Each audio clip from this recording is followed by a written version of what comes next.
బలంగా జరుపుకోవాల్సిన రోజును ఈరోజు నేను చాలా ప్రిపేర్ అయ్యి వచ్చాను. గత 2-3 రోజులుగా చాలా ఎక్కువ సమయం గడుపుదాం, దాదాపు ఒక ఈవినింగ్ దాకా గడుపుదాం అనేది ప్రతి స్టాల్లో అనుకున్నాం.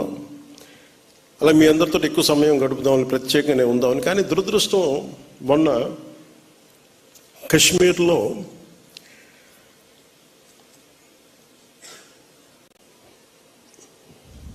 ప్రత్యేకించి టార్గెట్ చేసి మరి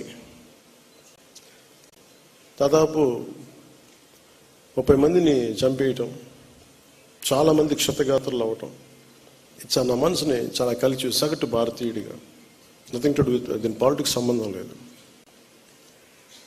అది ఒక ఉగ్రవాది తోటా పేలితే కన్నీళ్లు భారతదేశం నలుమూల వస్తాయంటానికి మన రాష్ట్రం కూడా నిదర్శనం. ఎక్కడో వైజాగ్లో ఒక రిటైర్డ్ బ్యాంక్ ఎంప్లాయ్, ఆయన ప్రాణాలు కోల్పోయాడు. ఎక్కడో కావల్లో ఒక యువకుడు చనిపోయాడు. ఇది చాలా చాలా బాధ కలిగించింది మా అందరికీ, చాలామందితో పాటు నాకు బాధ కలిగించింది. అంటే గ్రామాలు should be a part of national integration. Panchayat should become a part of national integration. కశ్మీర్లో కావచ్చు, ఇంకో చోట కావచ్చు, ఎలాంటి జరిగినా గ్రామాల్లో ఉండేవాళ్ళు మాకెందుకు, మా సంబంధం లేదనుకుంటారు.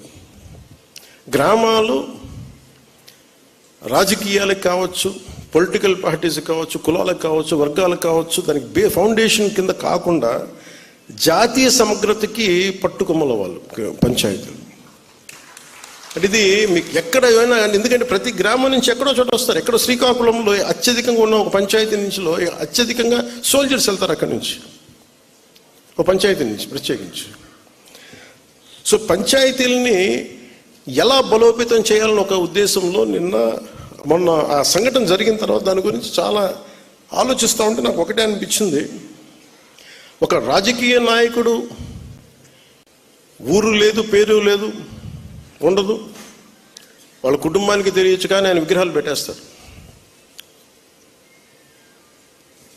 ఏదన్నా విగ్రహాలు పోతే గోల్ చేసేస్తారు. కానీ ఏ దేశం అయితే మనకు ఆధారం ఇచ్చిందో, ఏ దేశం అయితే నీకు భారతీయుడని ఉనికిచ్చిందో, ఆ భారతదేశాన్ని స్మరించుకునే ఒక ఏ చిహ్నం లేదు, ఎలాంటి చిహ్నం